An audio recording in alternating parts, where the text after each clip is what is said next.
Here's your report. Oh, thanks, Jane. I wish I could hire someone just like you. Try LinkedIn Hiring Pro. It's more than a job board. It's like the recruiter you always wished you had. Hiring Pro uses real-time insights to match your role to LinkedIn's unique network of professionals and delivers a short list of best fit candidates. You'll spend less time sorting applicants and more time talking to the right people. Let's do it. You're irreplaceable, Jane, but another you would be great. Hire right the first time. Post your job for free on LinkedIn today at linkedin.com/quality. Are all batteries the same? That's like asking if all soccer players are the same. Take Messi, the most decorated player ever. Is there any other player who has achieved that? No, just him. Now take Duracell. Is there any other battery with power boost ingredients inside? No, just Duracell. Remember, goats only trust goats because they're built different. And Messi only trusts Duracell.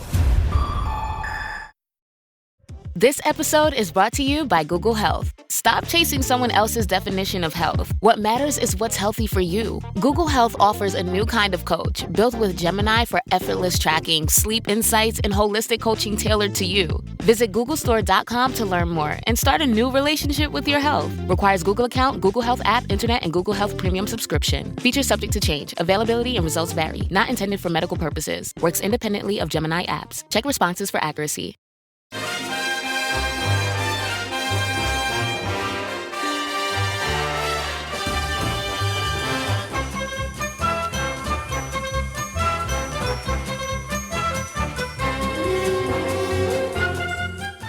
And welcome to Howie the Podcast. It's Gavin. You join us today for an episode of the pod that we haven't had in a little while because for the first time this summer, Sunderland have signed a player. Thomas Meunier has came in as a free agent, having previously played for Lille in France. And I thought, well, we'll do what we normally do during a transfer window and we'll get somebody on to talk about the player who knows them and get a bit of an expert on. So today I am delighted to be joined on the show by Baptiste Reynaud from Le Classique podcast. Bonjour. Bonjour. How good was that? Was so it all right? I mean, I did that have was to great. ask. I'm not quite Del Boy Trotter, but I'm getting there. I think with my French. We were chatting quite a lot there before we hit record and stuff. You'd reminded me of something, which was that Sunderland and France, there is this massive link all of a sudden, and I keep forgetting about it. But from the owner to the sporting director to the head coach to virtually half the squad, we are undergoing a bit of a French revolution at Sunderland. And I know Thomas Meunier isn't French, but has spent a lot of his career in France, and that is exactly why you're on the show today, mate, isn't it? So you were telling me a little bit about how you've got a bit of history with Sunderland recently. Yeah. I mean, first of all, thanks for having me on, Gavin. Always a delight to talk French football and players there, and especially when they join the Premier League. And I've got a little bit of positive previous with Sunderland, and I've been delighted to see Régis Lebris, Enzo Lefebvre, Nordi Mukiele, and a lot of those guys successfully transition to a club that I think is, when Sunderland thrives, it's such a great sign for the Premier League and for British football in general. But I'm French, but I've grown up primarily in the UK. Although I've moved back to France last year, and obviously Sunderland, not always a home for French players in the past. I mean, I remember Lilian-Lesland back in the day. Oh, but God, don't remind us. That's maybe not a great example, but certainly you've done it right. I think over the last 2 years, and as we were discussing before we recorded, for me, really when I was really enthusiastic about Régis Lebris, but when you guys signed Enzo Lefebvre, I was surprised, and I mean, with no disrespect whatsoever, but I thought Enzo Lefebvre was very highly rated, and I loved watching him in France, and moving to Rome, it felt like a natural next step for him. But I'm delighted that he's been successful. So yeah, stronger and stronger French links, and so you can tell even in France, L'Équipe, which is the main sports newspaper and who's had a massive influence over European football for decades as the creator of the Champions League, and sister paper France Football creating the Ballon d'Or. there've been quite a few mentions of Sunderland over the last 18 months in L'Equipe, and that's a sign that Sunderland are doing well and that people are very interested about what's going on there. So another Ligue 1 player joining, and that's exciting. Although quite a different type of signing to the ones you've made over the last 2 years or so. It is, yeah. Yeah, we've tended to dip into the French market for what I would probably call hidden gems. You mentioned Mm, Enzo Lefebvre. I know he didn't come from France, but yeah. the link was made there between Enzo and Regis Lebris because they'd worked together at Lorient. Wilson Isidore, Mm, who had worked with our coach at Rons, I think. Um, Nordi Mukele, who we mentioned before. So we are strengthening our links in that league. And you mentioned L'Equipe. When Sunderland are mentioned in L'Equipe, I kind of take that as kosher. We are signing this player if they do mention it. Um, yeah. but you're right with what you say about this being a very different type of signing because we haven't explored the French market for experience necessarily. Mm, And Thomas Meunier, at 34, about to turn 35, is interesting to me for many reasons. Big one being that um, we are about to venture into a season where mm, we need to have a strong squad where we can deal with playing Premier League, Europe, Premier League, 3 games in a week. yeah. And we need experience and we need leadership and we need ultimately players to kind of guide this young Sunderland team in the right direction. And we already have Nordi Mukele, we have Granit Xhaka, but somebody like Thomas Meunier to me smacks of leadership. And I heard his first interview with Sunderland this morning, and Mm. I've seen other people say this, so I'm glad it wasn't just me who thought this, but I think that's possibly the best opening interview from a new Oh, player wow. I have ever seen. And I don't know if you've seen it, but he just speaks so well and is so Mm, clear on why he's here and is so clear on the club's prospects going forward. And it's not like a guy who's coming here for a payday, kind of like, oh, I just mm. want to be at Sunderland to get a big wage before I go. This is somebody who's actually here to achieve something. And when you look at his resume, 15 trophies in his career, it's not hard Yeah. to see why he's been able to achieve so much. Yeah, I think he's had a very interesting career, Thomas Meunier, including in France, right? He obviously joined PSG in the mid 2010s, 2016, and he was by that time he was already sort of 24, 25, right? And already Mhm. a Belgian international. And he joined a club that was uber dominant in French football already. Um, but he was kind of seen as the um, marauding right back who could play as a right wing back, and that comes from his background as somebody who was brought up mostly as an attacking player, actually, before being dropped down the pitch to on the defensive side. And there was a little bit of criticism when he was at PSG that he wasn't the most able defensively, but certainly was very good going forward, which was kind of what the club asked him to do. And then he became, he stayed there for 4 seasons, and I think the end of his time at PSG was a little bit sad in a way. I think there was a little bit of the, him and the club didn't love each other as much as they did in the early days, and not that they got rid of him in any sad way, but I think it had just run its natural course. Mhm. And I think it says something that by then he joined Borussia Dortmund, who was still a very ambitious side. And but then when you look at his career, I think he's somebody who's very loyal. He spent 4 years at PSG, 4 years at Borussia Dortmund, and when he moved to Trabzonspor, at 32, 33, I think it would have been valid to think, well, this is maybe the start of the end for somebody like Thomas Meunier. He was still a Belgian international, but even that Belgian generation was sort of starting to go a little bit and wasn't as bright as it used to be. But when he moved to Lille, I think he kind of assumed the same role that he's being looked at now, which is the elder statesman in the side. And Lille were undergoing a lot of change. They've sold a lot of players over the last few years. They've completely reworked their academy. They've been very smart in their signings. A sign of their academy is somebody like Ayoub Boadi, who was very good for Morocco at the World Cup and is still only 18. But they needed elder statesmen in the side, and he came in. And I think it's interesting because people um, had an impression of Thomas Meunier, as I said, as this marauding right back, quite outspoken guy as well when he was at PSG, and he just slotted in at Lille, and he's played as a left back, he's played as a right back, He's played further up the pitch. He's played as a centre back, as part of a back three. And as importantly as his leadership is, he's actually delivered. And he's been very good. Lille finished third last season, and they had a real blip in about January, February, a real blip. And their season could have completely unraveled. And when they started to pick things up again, that coincided with his return from injury. And he basically missed out on end of December until mid-Feb. And he came back and they just powered through to third. So, finishing the season with the highest rated right back according to L'Equipe in Ligue 1, which I think says something for somebody who's 34, right? And so I think it's a very interesting signing. He's evolved throughout his career. He played at the World Cup. He's talked about wanting to play until he's 40. There were lots of articles in France as Lille bounced back over February and March about his influence and how his physical ability was completely undiminished for somebody with that much experience and with that many miles on the tires, if I can put it that way.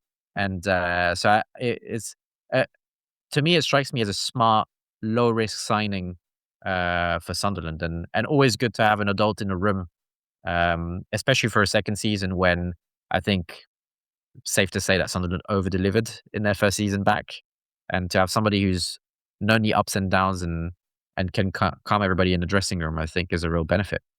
Yeah, that's more than fair to say, and definitely we did over deliver. And I think you're right when you say that this team. To me, you can't have any shortage of leadership in any team. I think if you think about the captain of the team and you think that's the guy who pulls everything together, and we kind of have that with Granit Xhaka because he is such a brilliant leader, but he's also got another 7 or 8 leaders around him. And to me, you can't have enough of those players. It doesn't matter who you are, what team you are, what level you're at.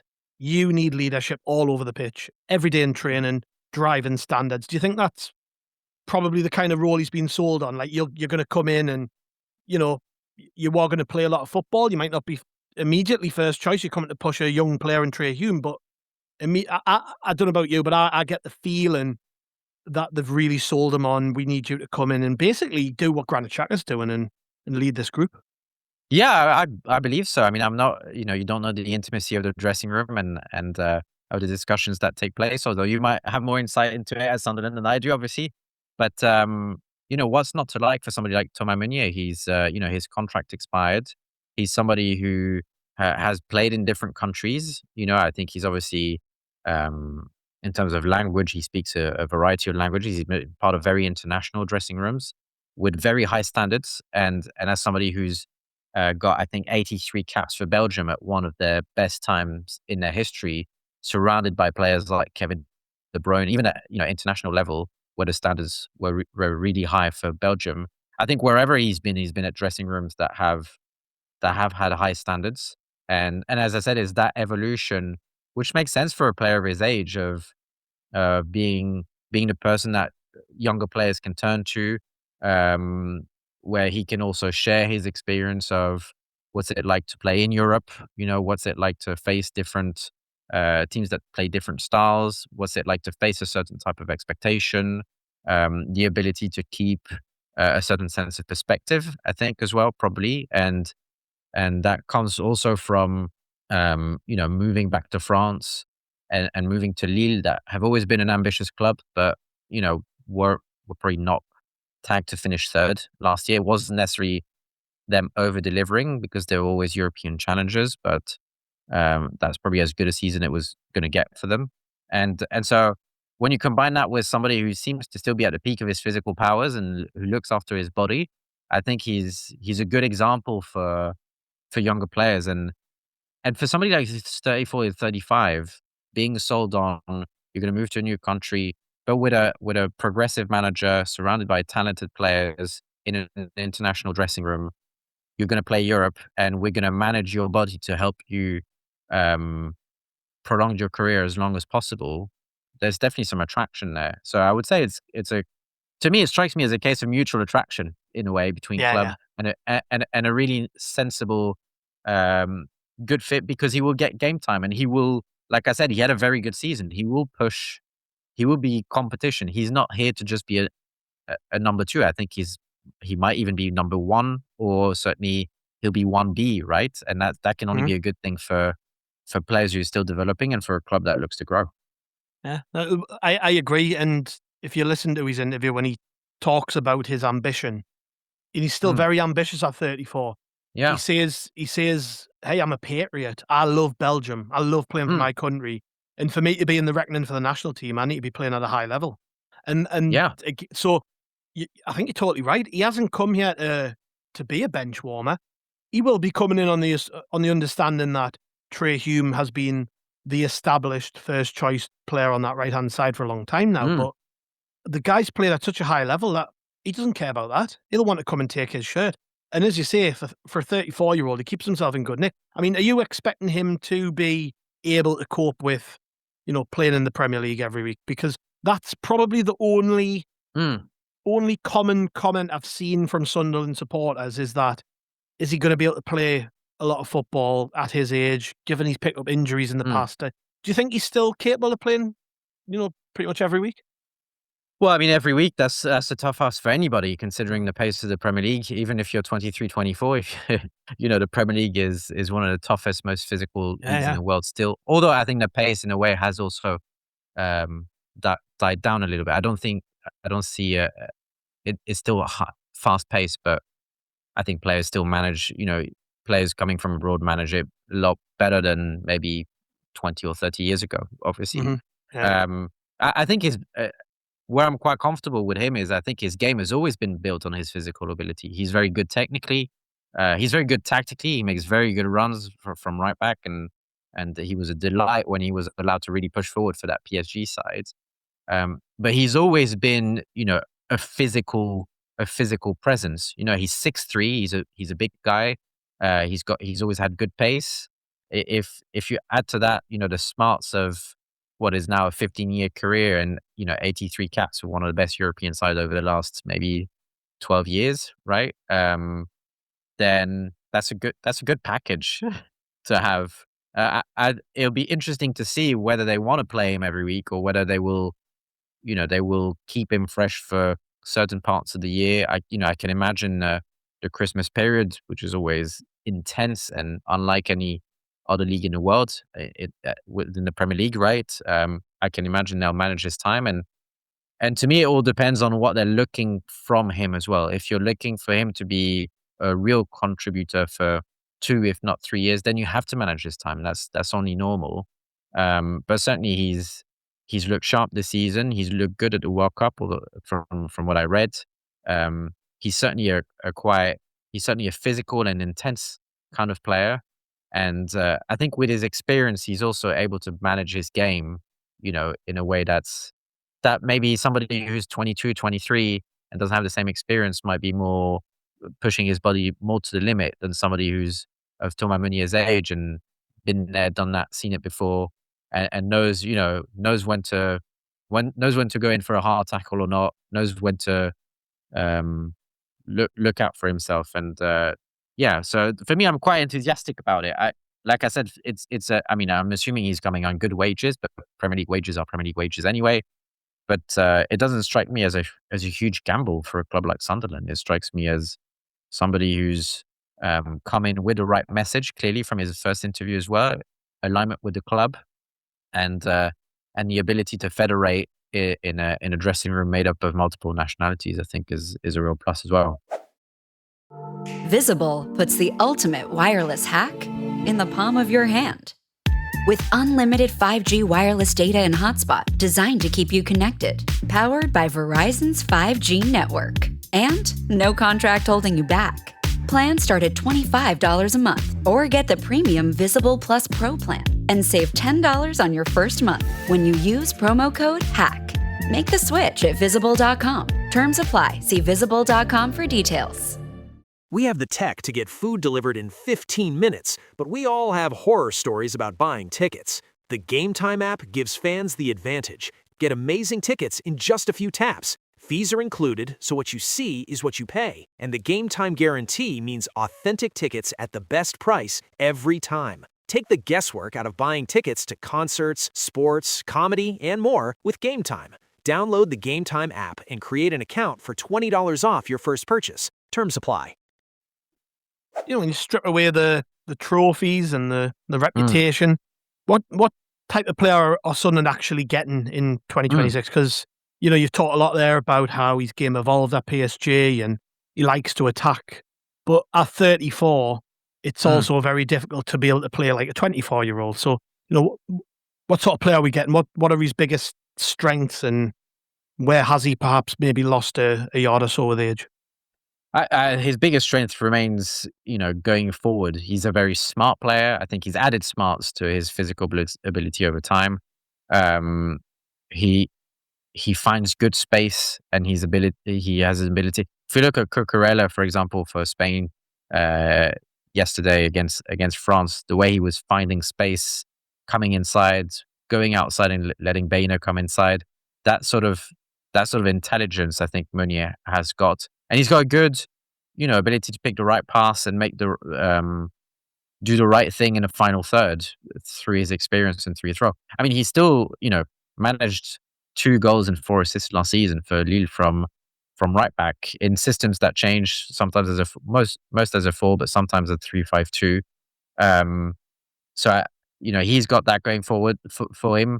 Defensively, that part of his game has already evolved. I think he's a much more solid defender than he was in the past. That's come from being asked to play more inside when he's been part of a back 5. He's been part of the 3 at times, and he's made good use of his strength and his size. So I think you've got quite a versatile player who's still got a lot to give. I mean, is he the bombing right wing back, right back that was there at PSG 10 years ago? No, he's not anymore, but there's still a pretty good version of that there. And as I said, I think his experience speaks for itself. And the fact that he bounced back from leaving Dortmund and going to Turkey, the fact he bounced back at Lille, I think is real testament to his character as well. That already could have been a kind of a bit of a last hurrah. You're back in France. You're not too far from Belgium. He could have just gone there and been very comfortable, because Lille is a couple of hours drive from Belgium, and you're 1 hour train away from Paris. You're an hour and a half away from London. It's a really great place to be at, and he could have just lived out his career there. But actually, it shows he's still hungry, and I think that's the really exciting thing about it for me, is he's clearly still hungry, and he's got a lot to offer. Yeah, he's worked under some elite managers throughout his career. Which coach, particularly in France, I would say, which coach would you say got the very best out of him in terms of the way he played? I'm just looking here, for instance, interesting to me, played under coaches who all managed and done pretty well in the Premier League. So that's a big positive. But Unai Emery, Thomas Tuchel both managed them at PSG. Not sure who managed them last season with Lille, but who would you say got the best from him? It's difficult to say. The reason I say that is because at PSG it was just such a well-oiled machine, right? And that's no disrespect to any of the managers who took over at that club at that time, but a lot of people would have walked in through that door and won the league. And that's not because Ligue 1 is not a competitive league, or wasn't. It was just the means at PSG's disposal at the time were so vast that it was very difficult to challenge. So I think under Tuchel, he showed certain signs of evolution to his game, maybe a bit more than Emery, if I recall correctly. But in a way, those years, they kind of blur into one a little bit because of how strong they were, certainly in Ligue 1. I think in the Champions League, PSG showed their shortcomings, and I think Meunier was part of that. There were always questions raised as to whether he was the highest caliber of a right back and whether they needed to improve. At the end of the day, he played 4 years for that club, which I think also says quite a lot, right? As to how good it was. I think it might have been even 5 seasons, 2016 to 2020. I think at Lille, what we saw was that furthest evolution, I think, and I'm not sure it's down to Bruno Genesio, who's now manager at Marseille and who has famously won games against big managers in the Champions League for French clubs. Beat Guardiola, beat various other managers, and I think is kind of an underrated manager. So I'm not sure anyone's brought the best out of. I can't say who's brought the best out of him simply because there were two very distinct phases of his career. His time in France, and his game evolved as kind of you would expect from somebody, reaching those stages of his career. When you look at the Sunderland squad as it stands today, I mentioned Trey Hume. He sounds a lot like Meunier in many ways. Committed, relatively athletic, can create, but also positionally very adept, can play in different places. So he's in competition with him. Nodi Mukele, who I actually think will play probably a lot more at centre half this season, but can also play very well at right back and has done brilliantly at right back for Sunderland. When you look at that sort of lineup of players that he's going to be in competition with, like where do you see him fitting in? Like what problem is he solving in the team in comparison to the two players I've just mentioned? Like what does he offer that's a little bit different to everybody else? We obviously we know his leadership, but in terms of his playing style, what does he offer that's a little bit different to those guys? I think he offers additional versatility and experience. That ability to play as a wing back, or as a full back, or even as part of a back three and a centre back. That's, to me, it's a little bit like Mukele. It's that ability to slot in any system. And from what I remember of Régis Lebris in France, and from what I've seen and heard at Sunderland, there's also that ability to change systems as the game goes on, depending on your need. And it strikes me that somebody like Thomas Meunier would be very able to do that if you asked him to switch role and switch expectation in a game. If you're asking him to be more defensive, if you're asking him to provide support going forward, if you're asking him to slot tight and perhaps become an extra centre back at difficult moments. I think that for me, that's what he brings. It's that ability to slot into a variety of system and have fun if he's being asked to go forward. I think that's what he's always loved. He still loves doing that. And so that shape-shifting ability, in a way, always at the service of the team, I think is a real plus. And you can also imagine, if you're somebody like Trey Hume, who's done very, very well by all accounts, and is a good story. You've got somebody like Thomas Meunier coming through the door, hopefully willing to share his experience. This is somebody who's not only won titles, but he's played with the likes of Kevin De Bruyne. He's played with Zlatan Ibrahimovic, Edinson Cavani. He's also faced top caliber players. He was in a World Cup semi-final as a starting right back, I think, for Belgium when they lost against France in 2018. He's been there, done that as much as any player, really, and it's that ability to share that experience that's going to be key to how much of a success he is. I was at a recent, I guess it was a bit of a talk and Florent Gassolfi was there, and he was asked a question about recruitment, and specifically, like, you must have a list as long as your arm of players who you want to bring to the club, but like, how important is character? How important is ensuring that these players are going to fit into this football club and the way we like our players to play? And in truth, the type of player who the fans are going to love immediately. And he was like, "Oh, it's top of the list. It's the biggest quality we look for in a player." Yeah.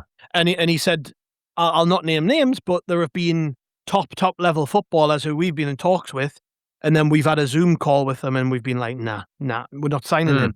And that's how ruthless they are with that decision making. So obviously, Thomas Meunier has passed the sniff test in that regard. Yeah. I mean, how quickly do you think the Sunderland fans will take to him? Because that is a big thing. The fans love. Currently, the relationship with the players we got now is stronger than I've ever known. So do you think we'll take him quickly? I would think so. I mean, Thomas Meunier, he's an interesting character. He's quite outspoken. He's, if I remember correctly, when he was at PSG, which just shows how stupid some stories are, but I think he liked an Instagram post by Marseille fans about sort of a giant banner they unfurled or something like that, and he liked it. And he was quite criticized at the time because the PSG-Marseille rivalry is as fierce as it gets. And he was really unapologetic about it. He was sort of like, I just liked it, and I'm a PSG player, and who are you to question my commitment? And I think that sort of strong will and authenticity as well is something that I could see him endear. Could see him endear him to a lot of fans. He's also clearly a very smart person. It doesn't surprise me from Belgian players. When you grow up in an environment that's multilingual, where you have 2 or 3 languages within your national side. I think you learn very early on to be quite diplomatic. You learn, but I think he's a nice mixture. He speaks obviously a lot of different languages. He's always been a bit of a leader in the dressing room, even when his status within the club wasn't the highest. I think at PSG he was vocal, and I think sometimes people were surprised because the reaction was, well, he's quote unquote just Thomas Meunier. He's just a right back, and he wasn't afraid to say what he had on his mind. And so I think he's a opinionated person from what I can gather, in a good way. And I never got the sense watching him play that he didn't put in everything he had. He never seemed to coast. You have players that once in a while, and I think that's understandable. That's human nature. They don't necessarily have a good day, and they look like they might not be giving it all. But I think everybody's had a tough day at work once in a while and not been at 100%. But Meunier, he's never really given me that impression. And you were spot on when you talk about how it means a lot to him to play for his country. I think he's kept on showing that, and I don't think his talk of wanting to play until he's 40 is complete nonsense. I think he's identified what he needs to do, and he's still hungry. So that's great. Yeah, if we're sitting here in May and after Sunderland's first season back in Europe, what would a successful campaign for Thomas Meunier actually look like? What would make Sunderland fans say that was a brilliant signing? Well, I think he comes on a free transfer and he's 34, so you've got to be honest about what you expected from that sort of player. Yeah, he gets a little bit more leeway than someone you've paid £25 million pounds for. Yeah, yeah, I think so. I think a successful season would be him. I suppose. I think the way I would look at it is if he's comfortable in the dressing room, steps up when is needed, and you see development in the trachea and everybody's pushed upwards, level is pushed upwards. It's kind of difficult to gauge, but you would hear very quickly if somebody becomes a cancer within a dressing room. I don't expect that at all from Thomas Meunier, but I think that's the role that he's being asked to play. And if he starts a number of games and is a positive influence in the dressing room, I think that'll be a positive season for him. So I think that the best outcome is he pushes to be the starting right back. He might get there, and everybody around him sees their level lifted through his presence. And I don't think you can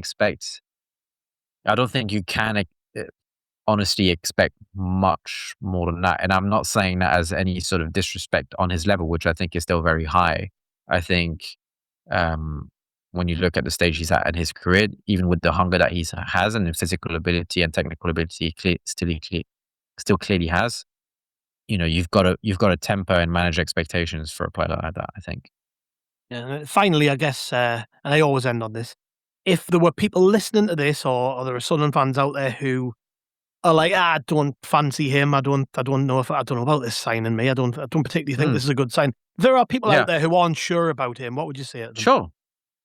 I think it's a good sign that somebody who's 34, turning on 35, who's just played at the World Cup, wants to join an ambitious club in the Premier League and wants to test himself, and still has the ambition to play clearly in the way he communicates.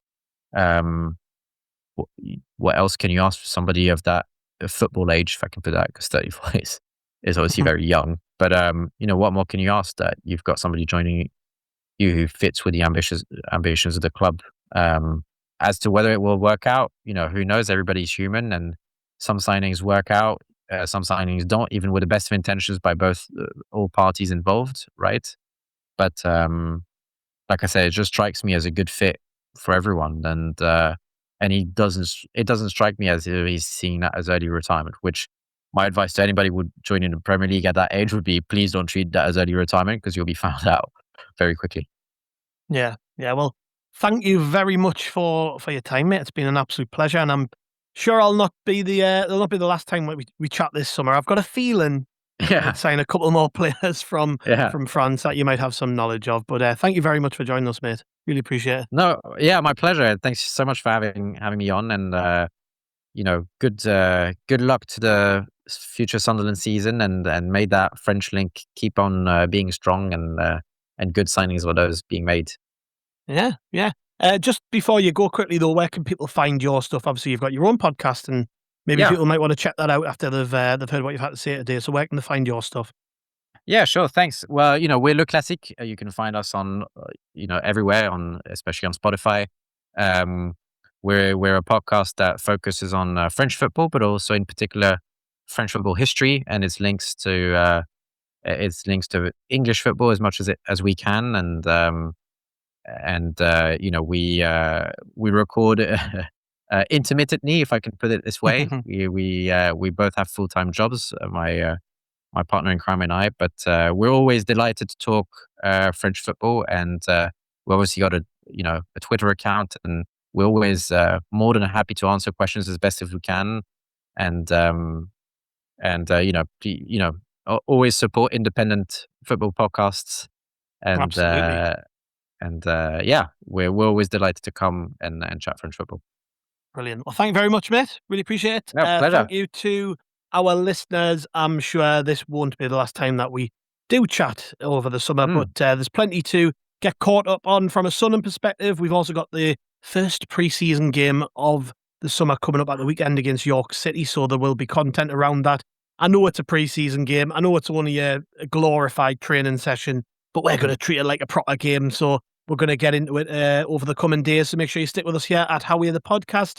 We're also at Roker Report on all of your favourite social media channels, and you can get all of our written content at rokerreport.sbnation.com, so make sure you check us out there. If you've got any questions for the pod or anything for the website, you can hit us up either at howwearethepodcast, SAFC, at gmail.com or rokerreport@yahoo.co.uk. That just leaves me to say thank you very much. We'll see you tomorrow.